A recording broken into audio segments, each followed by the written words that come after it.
Topic का जिसका नाम है ट्रांसफॉर्मेशन इनटू सेंटेंस। सेंटेंस को हम कैसे बदलते हैं, means simple sentence into interrogative sentence, simple sentence to complex sentence, simple sentence into compound sentence, और compound sentence into simple sentence and compound sentence into complex sentence.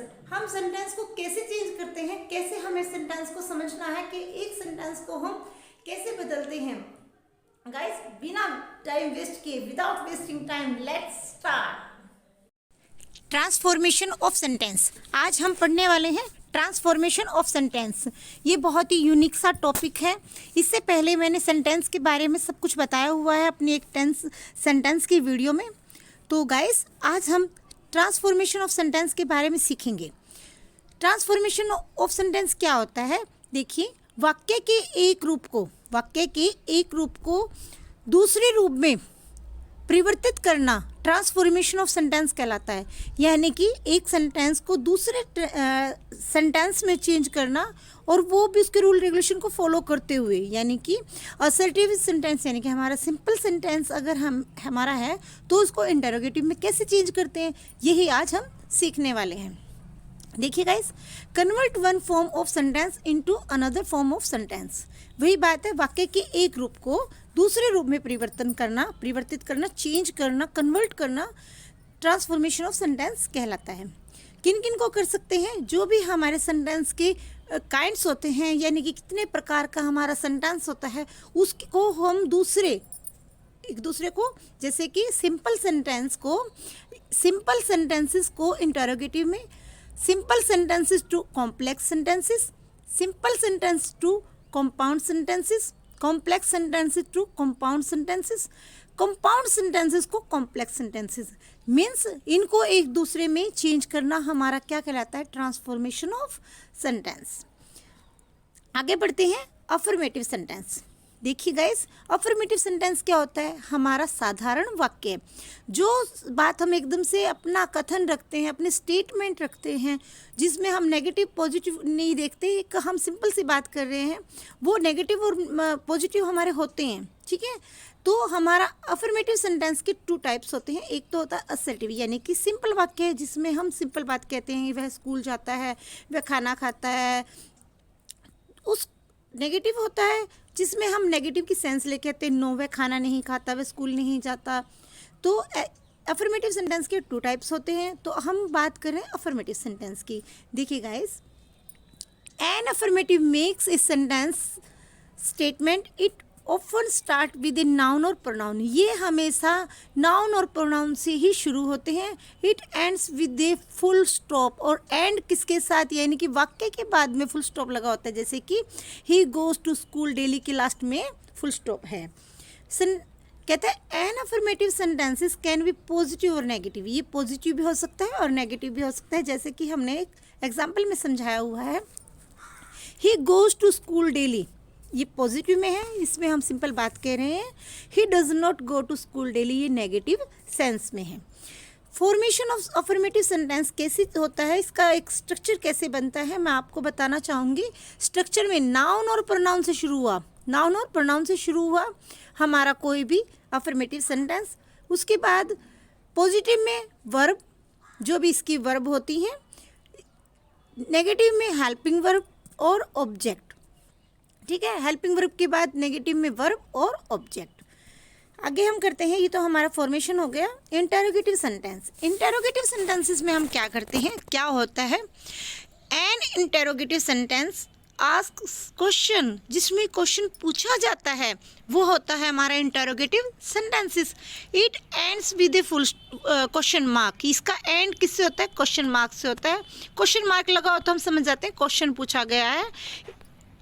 Question word, अब हम आपको basic तरीके से, बढ़िया तरीके से समझाने वाले हैं कि क्वेश्चन कैसे पुट करने हैं और कैसे समझाने हैं, कि हम क्वेश्चन जो हमारा इंटरोगेटिव सेंटेंस है उसके बारे में बात करें। देखिए, क्वेश्चन वर्ड, क्वेश्चन जो हमारा इंटरोगेटिव सेंटेंस होता है, उसमें हम क्वेश्चन कैसे बनाते हैं और क्या क्या फॉर्मेशन हम लगाते हैं। फॉर्मेशन में देखिए गाइस, क्वेश्चन वर्ड यानी कि जिससे वो शुरू होने वाला है।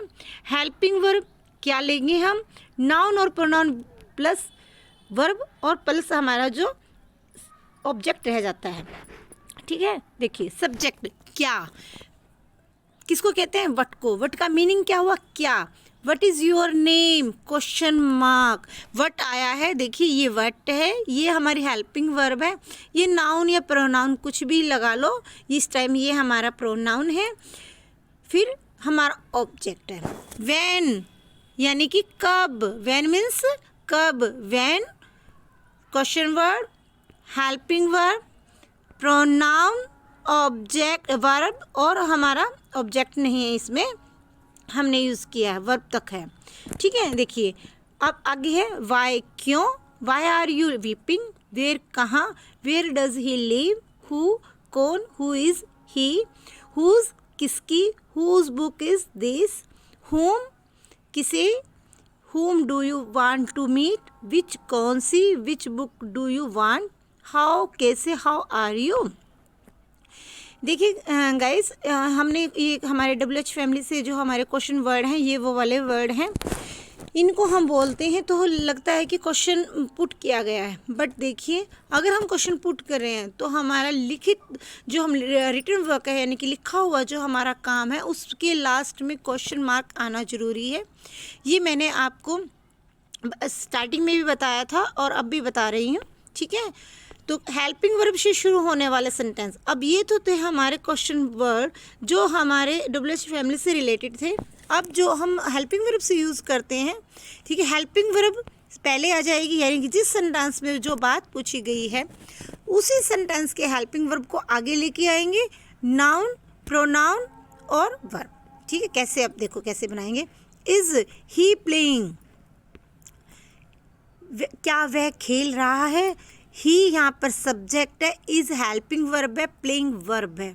ठीक है, डज ही प्ले फुटबॉल, क्या वह फुटबॉल खेलता है, प्रेजेंट इंडेफिनिट, और वो ऊपर वाला हमारा था प्रेजेंट कॉन्टिन्यूस टेंस। गाइस आगे देखिए, change of affirmative sentence to interrogative sentence. अब चेंज कैसे कर सकते हैं हम, change of affirmative sentence to interrogative sentence. देखो, यू मेक ए नॉइस को चेंज करेंगे हम हेल्पिंग वर्ब। अब देखो, यू मेक ए नॉइस कौन सा है, प्रेजेंट इंडेफिनिट टेंस है, यू के साथ वर्ब की फर्स्ट फॉर्म है। ए नॉइस डू यू, अब देखो डू प्रेजेंट इंडेफिनिट, डू इसकी हेल्पिंग वर्ब है, हेल्पिंग वर्ब को हम लेके आए बाहर, ये हेल्पिंग वर्ब है, इसको बाहर लेके आए। Do you make a noise question mark, हमने अफर्मेटिव से इंटेरोगेटिव में चेंज किया है। He sings a song, does he sing a song. आगे मैं आपको बहुत ही बढ़िया चीज़ दिखाने वाली हूँ, जो कि हमारा सेंटेंस का कंप्लीट चार्ट है। गाइस इसको बहुत ध्यान से देखना, एक एक चीज़ को बहुत, और अगर आपको लगे कि ये बहुत ही काम की चीज़ है तो इसको आप जूम करके लिख भी सकते हैं अपने फेयर नोटबुक में, जहाँ भी आप नोट्स बनाते हैं। देखिए सेंटेंस की हमारे टाइप कितने होते हैं, सेंटेंस के हमारे 3 टाइप हैं। ठीक है, अब कौन कौन से, कि ये सेंटेंस के वो वाले टाइप नहीं, वो तो हमारे 5 हैं। ऑप्टेटिव को उसमें हम एक्सक्लेमेटरी में ही डाल देते हैं, वैसे 5 होते हैं लेकिन हम 4 करते हैं हमेशा। लेकिन ये होते हैं हमारे कि सेंटेंस किस किस तरीके से भाई लिखे जाते हैं, कैसे कैसे सेंटेंस को बनाया जाता है, उसके टाइप्स हमारे 3 होते हैं। देखिए पहला कौन सा है, पहला है सिंपल सेंटेंसेस, जो हमारे सिंपल सेंटेंस होते हैं वो। फिर जैसे उसमें हैविंग वन फाइनाइट वर्ब, इसमें हम एक फाइनाइट वर्ब ही यूज़ करते हैं। सिंपल सेंटेंसेस में हम हमेशा एक ही फाइनाइट वर्ब यूज़ करते हैं। अब आप कहोगे मैम ये फाइनाइट वर्ब क्या है, तो मैं फाइनाइट वर्ब के बारे में भी आपको बताऊंगी। पहले आप इसकी ये जो पार्ट है इनको अच्छे से समझ लो। दूसरा हमारा कॉम्प्लेक्स सेंटेंस, हैविंग 2 और मोर फाइनाइट वर्ब, इसमें हम 2 या 2 से ज़्यादा फाइनाइट वर्ब यूज़ कर सकते हैं। और इसमें हम हमारी एक 1 principal close and 1 or more then subordinate close, इसमें एक प्रिंसिपल क्लोज होगी और इसमें ज़्यादा सबॉर्डिनेट क्लोज हो सकती हैं। अब आप कहोगे मैम क्लोज, तो गाइस मैंने क्लोज वाली वीडियो में आपको अच्छे से समझा रखा है और मैं अब भी आपको अच्छे से समझाने वाली हूँ। तो क्लोज क्या है, फाइनाइट वर्ब क्या है, हम अभी पढ़ने वाले हैं। फिर हमारा आता है कंपाउंड सेंटेंस हैविंग टू और मोर फाइनाइट वर्ब। अब आप कहोगे मैम इसमें भी दो या दो से ज़्यादा फाइनाइट वर्ब होती हैं और ऊपर वाले में आपने कॉम्प्लेक्स में भी बताई थी, तो इसमें और उसमें अंतर क्या हुआ? इसमें और उसमें डिफरेंस ये है गाइस, टू और more than two coordinate clause. इसमें दो या दो से ज़्यादा कोऑर्डिनेट क्लोज यूज़ की जाती है। क्लोज हमारी 3 टाइप्स की होती है, प्रिंसिपल क्लोज, सबऑर्डिनेट क्लोज और कोऑर्डिनेट क्लोज। तो क्लोज भी हम आपको साथ के साथ समझाएंगे। तो हमारा आगे हम करेंगे what is a finite verb. Finite verb क्या होती हैं? तो देखिए guys, finite verb the verb which is limited by tense, number or person of the subject is called a finite verb. finite verb वो होती हैं जो टेंस, नंबर ऑफ पर्सन या सब्जेक्ट के अकॉर्डिंग उनकी एक लिमिट बनी हुई है, वो लिमिट में बने हुए हैं, यानी कि वो according to tense, according to number, according to person के अनुसार चेंज हो रही हैं। यानी कि उनकी देखो एक लिमिटेशन किसके साथ है, इनके साथ है, लिमिट में बंधे हुए हैं, है वही वर्ब लेकिन अकॉर्डिंग टू सब्जेक्ट और सेंटेंस के साथ। देखिए ही गोज़ टू स्कूल, यहाँ पर गोज़ मैंने देखा अलग से कलर पेन यूज़ करके आपको समझा रखा है। ही गोज़ टू स्कूल, यहाँ पर गोज़ फाइनाइट वर्ब है। I am doing to school, I do not go to school, he does not go to school. ये चेंज हो रही है, किसके साथ चेंज हो रही है? टेंस के साथ, यानी कि हमारे सब्जेक्ट के साथ भी ये चेंज है। देखो आप देखो पहले वाले में देखिए गाइस, ही हमारा सब्जेक्ट है, ये हमारा सब्जेक्ट है, नंबर है, पर्सन है, सिंगुलर है, प्रोनाउन है, इसके साथ हमेशा वर्ब की जो फॉर्म होती है उसके साथ एस एस लगता है, तो गो के साथ ई एस लग गया, तो ये हमारा बन गया प्रेजेंट इंडेफिनिट टेंस। जब ये टेंस के अकॉर्डिंग आ रहा है तो वर्ब उसके साथ ही यूज़ होगी। I am doing to school, I am going to school, sorry, I के साथ हमेशा हम एम यूज़ करते हैं और ये हमारा प्रेजेंट कॉन्टिन्यूस टेंस है, तो ये हमारे एक लिमिट बता रहा है कि आपको भाई आई के साथ ही रहना है, और एम लगा है तो आई एन जी आपके वर्ब के साथ आएगा, तो एम आपकी फाइनाइट वर्ब हो गई। आई थिंक आपको समझ में आया होगा। आगे देखिए, I do not go to school, he does not go to school. आगे देखिए, one finite verb is necessary for one predication. अब प्रेडिकेशन क्या हो गया मैं बताती हूँ आपको कि एक सेंटेंस के अंदर एक फाइनाइट वर्ब तो होती है, साथ में उसमें प्रेडिकेट भी होता है। एक सब्जेक्ट हो गया, एक वर्ब हो गई और एक ऑब्जेक्ट हो गया। देखो what ever is said about the sentence is called predicate. जो भी हमें सब्जेक्ट के बारे में जानकारी देता है, यानी कि ये काम किसने किया, राम ने किया, ये काम किसने किया, ही ने किया, तो जो ही है हमारा वो तो हमारा सब्जेक्ट होगा, जो करना है वो हमारा। तो he does not want to go to school, he does not want to go to school, तो इसमें ही क्या है हमारा, ही इसमें है हमारा सब्जेक्ट, ही सब्जेक्ट है, और does not want to go to school ये प्रेडिकेट है। जो भी हमारी जानकारी हमें मिली, अब वह क्या स्कूल जाना नहीं चाहता, तो ये जो बात आई है वो स्कूल नहीं जाना चाहता, कौन भाई, ही, सब्जेक्ट के बारे में जो बात निकली है वो हमारा प्रेडिकेट होता है। और आगे समझिए, आगे देखिए, आगे कहता है कि फाइनाइट वर्ब कौन सी आ गई इसमें, अब डज है इसमें finite verb. One finite verb, one predicate, simple sentence. It mean simple sentence में वन फाइनाइट वर्ब होती है, वन प्रेडिकेट होता है। In a simple sentence there is only one predicate, so there is only one finite verb in it. अभी मैंने बताया है finite verb या एक फाइनाइट वर्ब होगी, एक प्रेडिकेट होगा, तो हमारा सिंपल सेंटेंस बन गया। आगे देखिए, two finite verbs, two predicate, complex और कंपाउंड सेंटेंस। दो फाइनाइट वर्ब हों या दो से ज़्यादा हों तो टू प्रेडिकेट, यानी कि उसका ऑब्जेक्ट भी आई थिंक 2 होंगे, फिर प्रेडिकेट भी 2 होंगे, तो हमारा या तो कॉम्प्लेक्स में आएगा या फिर हमारे कंपाउंड सेंटेंस में आएगा। He work hard so that he could score high marks. इस सेंटेंस में देखिए बेटा क्या हम करने वाले हैं, देखो फाइनाइट वर्ब कौन सी हुई, वर्कड और कुड, तो ये कितने टाइप के हो गए हमारे, 2 टाइप्स। प्रेडिकेट वर्क हार्ड, यानी कि देखिए इस सेंटेंस में वर्क हार्ड और स्कोर हाई मार्क्स, ठीक है। कॉम्प्लेक्स सेंटेंस है, आगे देखिए एक complex sentence has 1 predicate 1 principal clause 1 or more subordinate clause. Clause क्या होती हैं, मैं आपको बताऊंगी क्लॉज क्या होती हैं। छोटे छोटे वाक्य जो कि एक किस्म से उपवाक्य कहलाते हैं, उनसे मिलकर एक सेंटेंस बनता है।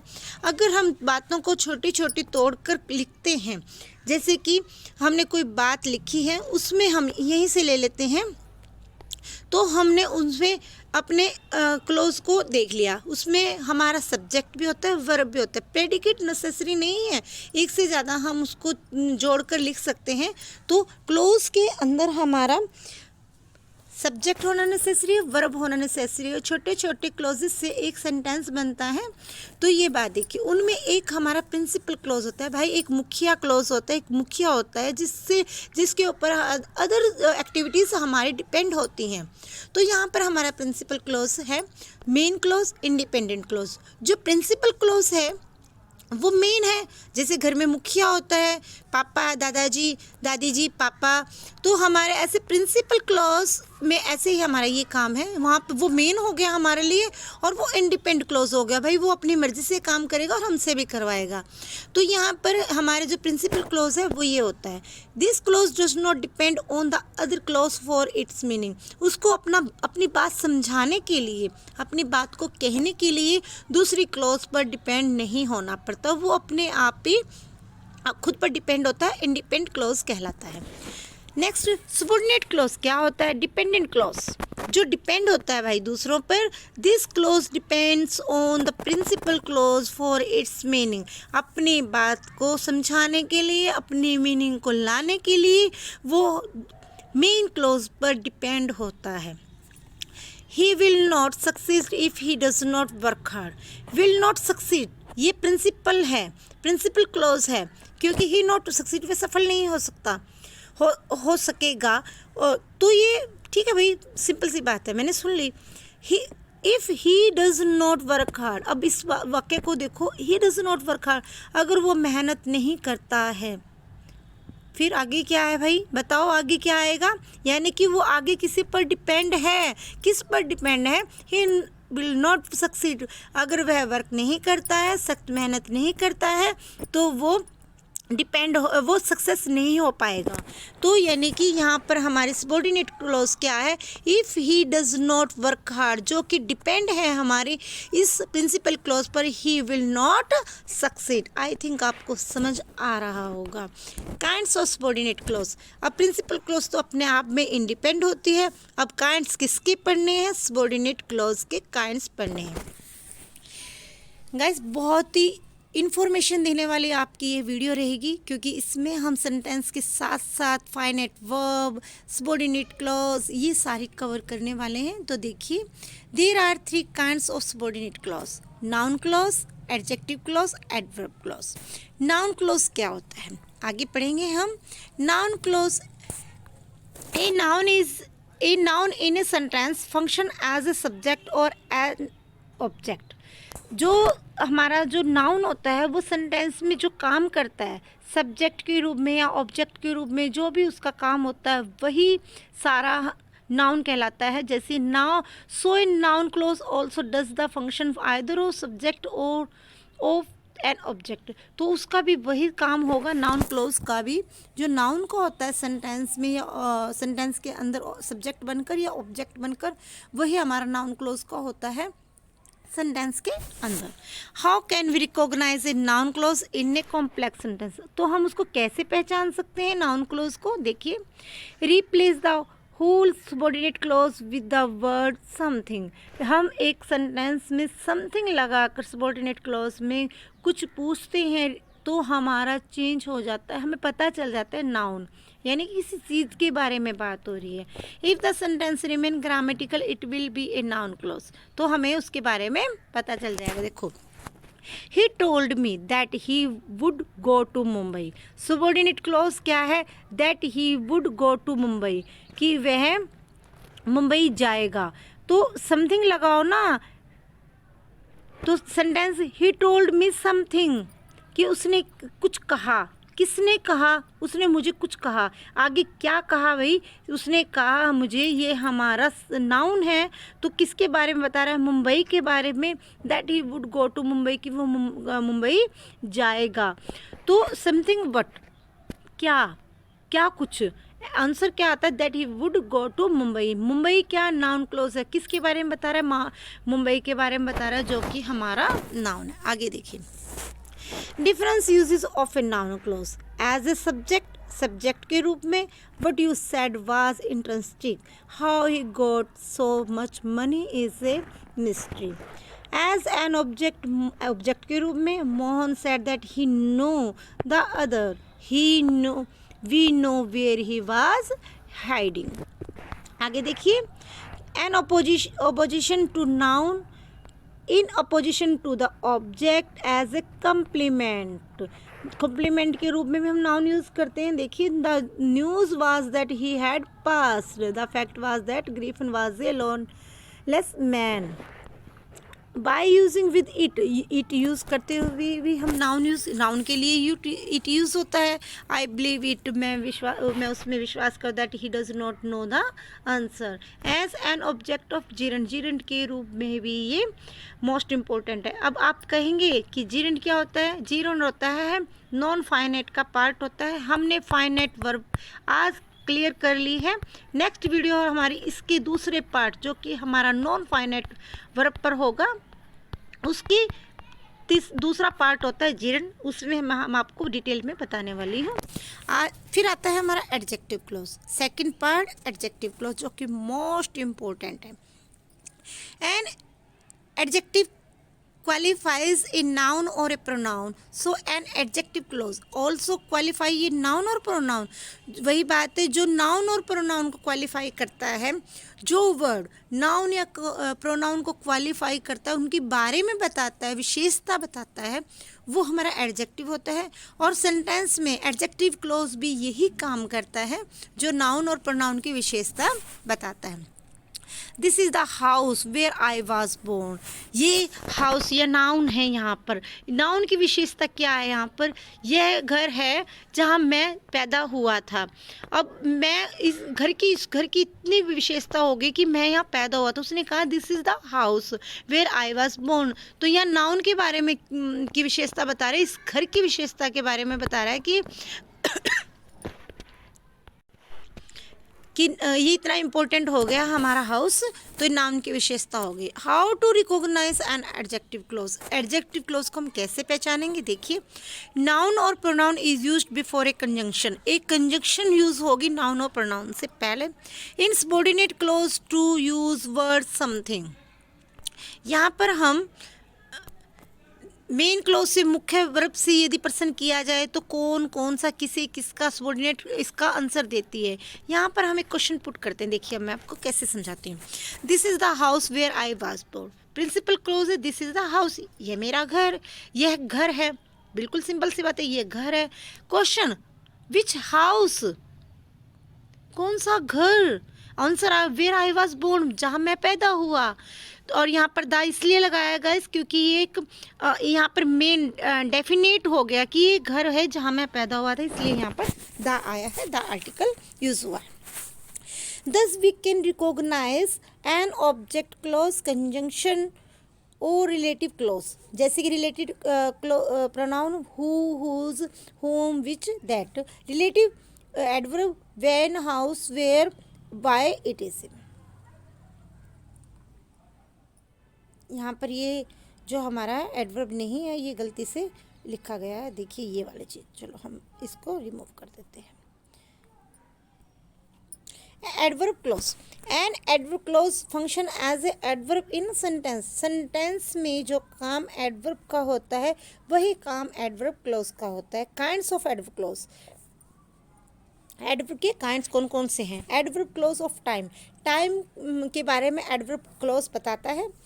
Conjunction when, where, while, after, before, since और एज सुन एज, कब, जबकि, बाद में, पहले, इनके बारे में जो हमें जानकारी मिलती है वो किन से मिलती है, हमें एडवर्ब से मिलती है। Adverb clause of time, you may come to my office whenever you like, the bell rang after I reached school. तो ये हमारा वर्ड हो गया adverb. Adverb clause of a place, conjunction use की where, whenever, whence, I left the car where it broke down. Adverb clause of reason, conjunction use हुई because, since, as. Guys, इन चीज़ों को पढ़ना नहीं है, हमने इनको अपने दिमाग में बिठाना है, इनको समझना है। समझने के बाद ये इतने ईजीएस्ट हो जाते हैं कि हमें अपने आप हमारे टिप्स पर हमें याद हो जाते हैं, और जब हमें लर्न हो जाते हैं तो हमें लगता है कि हम बहुत कुछ सीख चुके हैं। ग्रामर में सबसे मेन आसान वाली अगर मैं कहूँ कि सबसे इजी क्या है, इजी है कि ये रूल रेगुलेशन से होते हैं और हमें जल्दी हमारे समझ में आते हैं। इन्हें रटना नहीं पड़ता, इन्हें सिर्फ समझना पड़ता है, इसीलिए ग्रामर इजी है। और ग्रामर अगर इजी है तो लैंग्वेज हमें इजी अपने आप ही लगने लग जाती है। सो गाइस, ग्रामर को बेसिक से सीखना चाहिए। और मेरे नोट्स इतने इफ़ेक्टिव हैं आप सबके लिए, वीडियो इतनी इफ़ेक्टिव रहेगी आप सबके लिए कि यहाँ से आप बेसिक सीखते हुए मोर जो हमारे एडवांस इंग्लिश होते हैं हम उसमें अपने आपको लेके जाएंगे। सबसे पहले हमें बेसिक सीखना है, तो बेसिक में हमें सारी चीज़ें सीखनी है। Adverb clause of manner, conjunction use हुई as, if, as though, as to. She behave as though she is fairy queen. तो क्लोज पर्पज़ के लिए भी होती है। पर्पज़ में हम कंजक्शन यूज़ करें that, so that, in order that, for, fear that, we eat so that we may live. तो गाइस, एडवर्ब क्लोज रिजल्ट के लिए, एडवर्ब क्लोज कॉन्ट्रास्ट के लिए, एडवर्ब क्लोज कंपैरिजन के लिए, एडवर्ब क्लोज ऑफ कंडीशन के लिए, एडवर्ब क्लोज ऑफ प्रपोजिशन के लिए। अब देखिए गाइस, हमने सिंपल सेंटेंस पढ़ा, हमने कॉम्प्लेक्स सेंटेंस पढ़ा और हम कंपाउंड सेंटेंस में आ गए, और हमने कितनी सारी चीज़ें सीखी हैं इसके बीच में। तो कंपाउंड सेंटेंस किसे कहते हैं, हमारा थर्ड पार्ट था इन ट्रांसफॉर्मेशन ऑफ सेंटेंसेस में। तो compound sentence, a compound sentence has more than clause. These clauses are joined together, coordinating conjunctions such as and, but, yet, still, so, there, or otherwise, neither, nor, not only but also either। जो जोड़े में आती हैं, जो किसी चीज़ को relate करके हुए आती हैं, उसको हम बोलते हैं कंपाउंड क्लॉज। जैसे he came in, he saw everything with his own house, he came in, वह अंदर आया, he saw everything with his own eyes, उसने अपनी आंखों से सब कुछ देखा, he said nothing, वह कुछ नहीं बोला। इसको हम देखो, वह आया, उसने अपनी आंखों से सब कुछ देखा और वह कुछ नहीं बोला। इनको हमने तीन चीज़ों में तोड़ के लिख दिया है। तो हम देखो, मैंने बीच में और भी बोला था, तो हम कैसे यूज़ करते हैं, ही केम इन, वह अंदर आया, और ही यानी कि एंड, ही सा एवरीथिंग, उसने सब कुछ देखा with his own eyes, but परंतु ही केप्ट साइलेंट, वो चुप रहा। हो गया ना हमारा कंपाउंड सेंटेंस। हमने इसमें एक compound sentence more than close, तीन हमारी क्लोजेज आई हैं। देखिए, ए ही केम इन, one clause, he saw everything with his own eyes, two clause, he said nothing, third clause. तो इनको हमने जोड़ दिया कंजंक्शन से, एंड, बट। ठीक है गाइस, आज के लिए सिर्फ इतना ही। हमने स्टार्टिंग में जो अपना पढ़ा था ये, तो इसमें हम ट्रांसफॉर्मेशन में हम कर रहे थे simple sentence to interrogative sentence, simple sentence to complex sentence, simple sentence to compound sentence. तीनों सिंपल सेंटेंस को तीनों रूप में हमें चेंज करना है। फोर्थ हमारी सिंपल होती है, कॉम्प्लेक्स सेंटेंस को फिर कंपाउंड में, कंपाउंड को कॉम्प्लेक्स में। फिर मैंने आपको बताया था कि हमारा सेंटेंस का simple sentence, complex sentence, compound sentence, इनके बारे में मैं आपको बताया। हमारा इसमें थोड़ा सा लेंथी है कॉम्प्लेक्स सेंटेंस, इसमें हमारी फाइनाइट टू होती हैं, टू और more than two finite verb, और इसमें हमारे क्लोज, तो मैंने आपको क्लोज के बारे में भी इसमें बताया है। गाइस आज के लिए सिर्फ इतना ही, और इस वीडियो को बहुत ही अच्छे से ध्यान से सुनना ताकि आपको इसमें कोई भी कन्फ्यूज़न ना रहे। आज के लिए सिर्फ इतना ही, बाय।